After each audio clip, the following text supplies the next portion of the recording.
صحیح بات.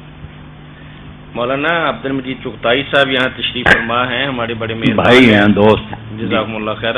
تو انہوں نے ایک بہت خوبصورت سوال بھیجا ہے کہ آج کل کے علماء کرام چھوٹی چھوٹی سی بات پہ آپس میں تو لڑتے اور جھگڑتے رہتے ہیں. جب خطبے دیتے ہیں، تقریریں کرتے ہیں اور واز کرتے ہیں تو ہمیں کہتے ہیں کہ اکٹھے رہنا چاہیے، مل جل کے کام کرنا چاہیے، لیکن خود ان کا عمل جو ہے وہ اپنی واز اور نصیحت کے بالکل خلاف ہے. چغتائی صاحب میرے بھائی ہیں، پہلے بھی ملتے رہتے ہیں، یہی تو میں روتا ہوں کہ ان کا قول کچھ ہے، عمل کچھ ہے.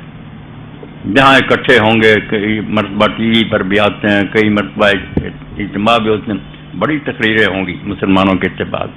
جب نماز کا وقت آئے گا الگ الگ جا نماز بچھا لیں، نماز تک نہیں اکٹھی پڑھے. اب لوگوں پر کیا اثر پڑے کہ یہ ابھی جو کہہ رہے تھے کہ ہم ایک ہیں، یہ ایک ہیں کہ نماز بھی نہیں پڑھی.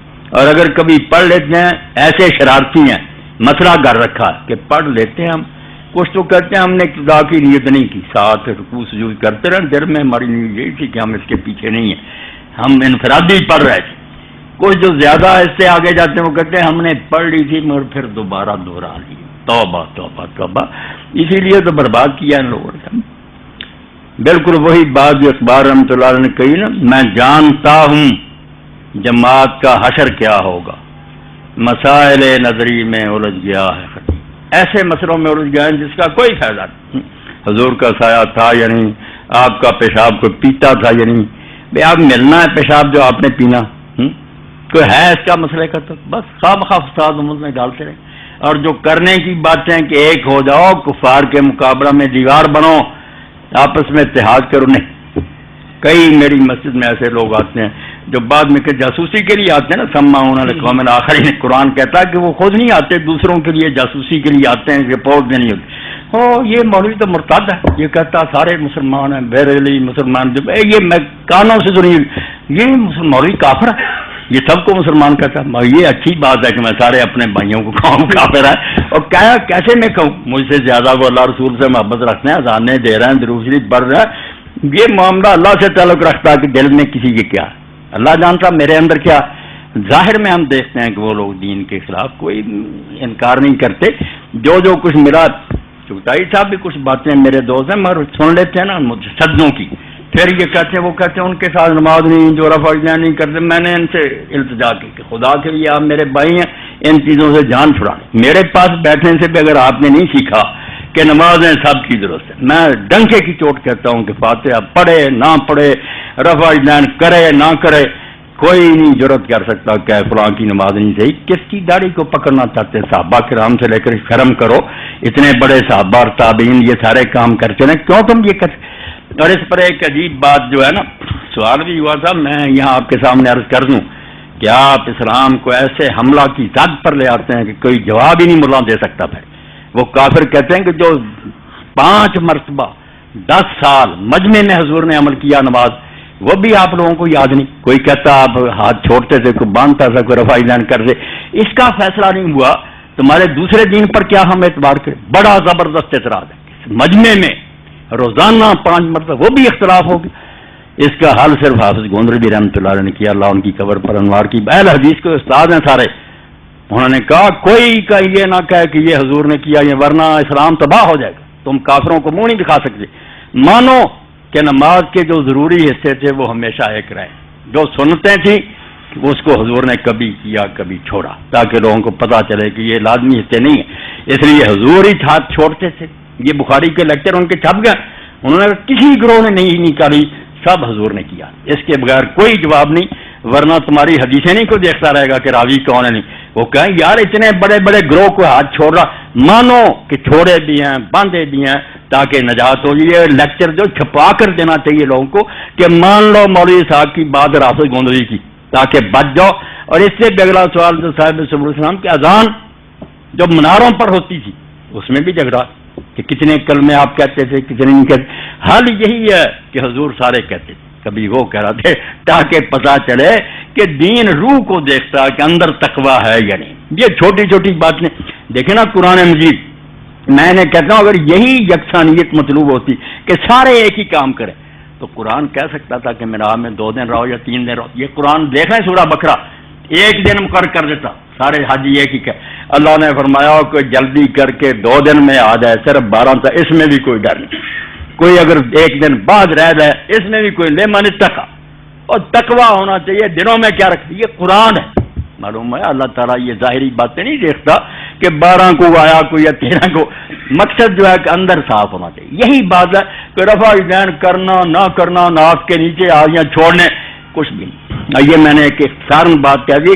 وہ گندری صاحب رحمۃ اللہ علیہ کے لیکچر 1 جلد آئی ہے، پڑھنے کے قابل. اور بھی بہت قیمتی نقطے ہیں. وہ استاد اللہ صاحب انہوں نے کہا جو نہیں نہ مانے گا کہ ساری سنتیں حضور نے کی ہیں وہ اس سوال سے جان چھڑا ہی نہیں سکتا. کیسے تم عیسائیوں اور ہندوؤں کا مقابلہ کرو؟ کہ بات آپ کی سمجھ میں آئی یا نہیں آئی؟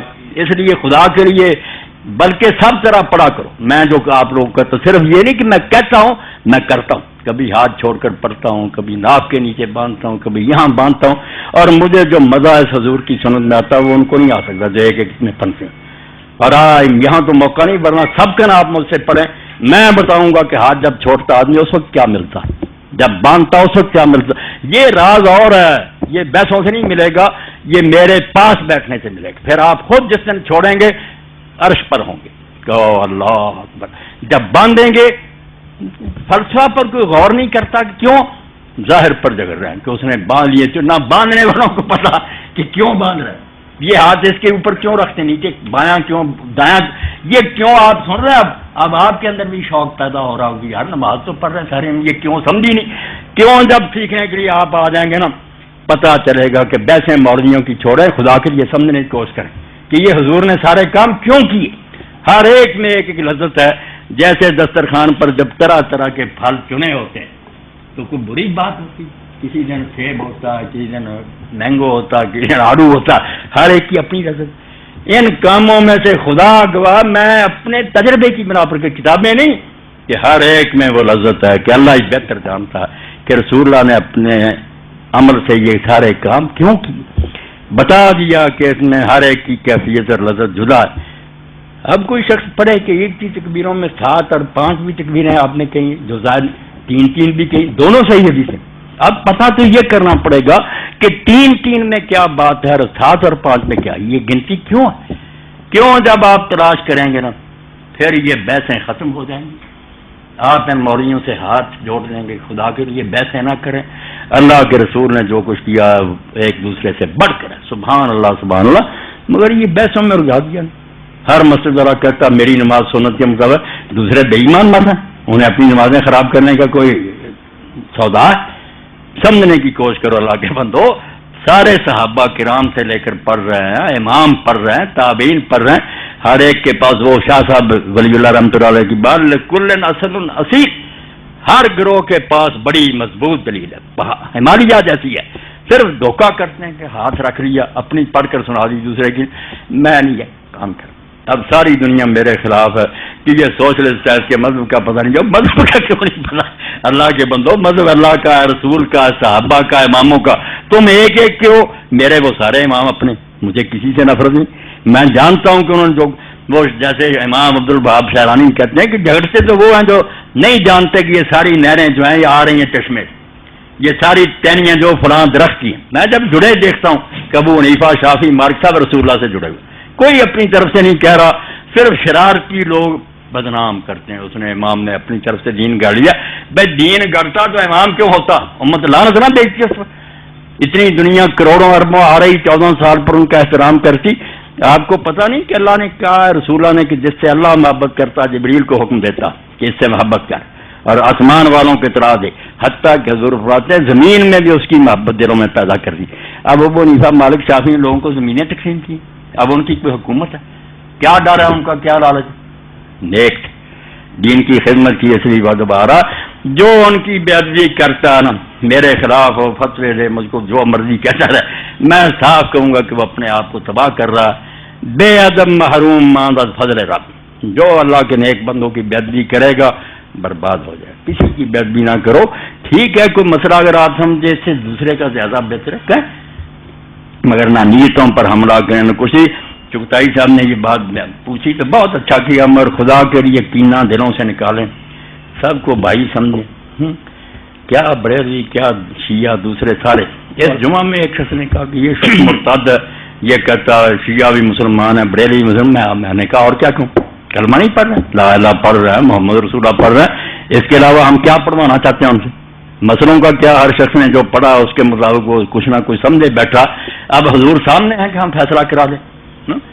سارے خوش ہو جاؤ، مل جاؤ، ایک ہو جاؤ، ورنہ برباد ہو جاؤ. جو کرے گا امتیاز رنگ و خون مر جائے گا. ترک خرگاہی ہو یا عربی والا گاؤں، عرب ہوں گے یا ترک ہوں گے، جب یہ فساد ہوگا کہ یہ اور ہے یہ اور ہے، مارے جاؤ گے. ہندو عیسائی اسی طرح کچھ رہیں گے، ایک ہو جائے. جی آپ کی بات دل و جان کی گہرائیوں سے ہمیں تو قابل قبول ہے، لیکن اگر علماء کرام تھوڑا سا اس بارے میں جو آپ فرما رہے ہیں اس پر عمل کر لیں تو میرا خیال ہے کہ آج جو ایک دوسرے کی دشمنیاں، عداوتیں، نفرتیں اور کفر اور شرک کی جو بدعتوں وغیرہ کا کام ہے یہ سارا ختم ہو جائے. طاہر صاحب اس پر ہم جتنا رو سکیں رونا چاہیے کہ جو اہل کتاب تھے عرب کے امیین ان پڑھ جو ان کا گرا نہیں، جن کے پاس تورات انجیل تھی، بشارتیں تھیں حضور کی، سب سے زیادہ مخالفتوں میں جو عالم تھے دشمن. حتیٰ کہ حدیث میں آتا کہ اگر 7 یہودی عالم بھی مسلمان ہو جاتے دنیا مسلمان، انہیں نہیں توفیق ہوئی. یہ عالم جو ہے نا، یہ آپ اور میں سب روتے ہیں مگر انہیں نہیں توفیق ہوئی. ان کے آگے بہت پردے ہوتے ہیں، کچھ تکبر میں ہوتے ہیں کہ ہم سیکھتے کھڑے، کچھ جو حسد کرتے ہیں، کچھ جو اپنی پارٹیاں رکھتے ہیں. اس لیے یہ نہیں، عام لوگ جن کے سینے صاف ہوتے ہیں نا ان میں سے بہت لوگوں کو ہدایت ہوتی ہے. آپ مکے مدینے میں دیکھ لیں جو سادہ لوگ تھے وہ حضور کے ساتھ عالم شاید ہی کوئی دشمنی کرتے رہے، مخالفت کرتے. آپ کو کوئی پتہ نہیں کہ ان کے روگ کیا ہے. اتخذوا احبارهم ورهبانهم اربابا من دون اللہ. اللہ کہتے ہیں یہ غلط فتوے دے دے کے لوگوں سے مال بٹورتے ہیں، گروہ بنائے ہوتے ہیں، بھیڑوں کی اون کترتے رہتے ہیں، چھوڑ نہیں سکتے. یہ کہتے ہیں اگر سارے اکٹھے ہو گئے ہمارا کام کیسے چلے؟ اپنی اپنی بھیڑوں کو رنگ لگایا ہوا. یہ سارے کہہ دیں اگر کہ یار مولوی صاحب والی بات ٹھیک ہے، بریلوی وہابیوں کے پیچھے پڑے، وہابی سارے بھائی، سارا فساد نہ ختم. نہیں نو، وہ گستاخ رسول ہیں، یہ مشرک بس. مسلمان تو صرف سکھ ہیں، ہندو ہے، عیسائی ہے، وہ ہے مسلمان، آپ تو سب کافر ہی. توبہ توبہ توبہ کرو، اللہ کے رسول کی امت کو کافر کہتے ہو. اب کیسی بات تھی کہ حنین کے ہمارے غنیمت آپ تقسیم کر رہے تھے، ایک شخص نے حضور صلی اللہ علیہ وسلم سے کہا، یہ صحابی مگر بشری ہے نا، اس کو ناراضگی ہوئی کہ حضور نے 9 مسلم جو ہے مکہ فتح ہونے میں ان کو کیوں کہنے لگا اللہ سے ڈر، تو نے انصاف نہیں کیا. حضور کو کہہ دیا کرما گول. آپ نے فرمایا یار اللہ مجھ پر اعتماد کرتا ہے کہ مجھ پر وہی اتارتا ہے، اس کو یقین ہے کہ یہ سچا ہے، تم مجھے امین نہیں سمجھ، میری امانت پر حملہ کر رہی ہے. تو حضرت خالد نے کہا یا رسول اللہ مجھے اجازت دیں میں اس کی گردن اڑا دوں. تو آپ نے فرمایا شاید یہ نماز پڑھتا. تو انہوں نے کہا نماز کئی پڑھتے ہیں ان کے دلوں میں ایمان نہیں. آپ نے فرمایا دل چیرنے کا اللہ نے مجھے حکم نہیں. اس لیے کیوں نہیں یہ لوگ کرتے کہ جو ہمارے سامنے کلمہ پڑھتا ہے، رسول اللہ کا نام لیتا، ہم دل کیوں چیرتے پھر؟ وہ قیامت میں کافر نکلے گا، شاید ہم ہی نکلائیں کافر، یہ اللہ پر ہے. ہم دنیا میں دیکھیں کلمہ پڑھ رہا، کسی نئے نبی کو تو نہیں ماننا، کوئی نئی امت نہیں کھڑی کی. اگر وہ حضور کے جھنڈے چلے ہیں ہمارا بھائی، مسائل کریں گے، بات ہوگی سمجھائیں گے، اگر تسلی ہوگی ٹھیک ہے، ورنہ وہ اپنی بات پر ہے. ہم ٹھیکیدار ہیں کہ ضرور ساری دنیا کے پیچھے لے کر پڑھ دیں. مولانا بشیر خاکی صاحب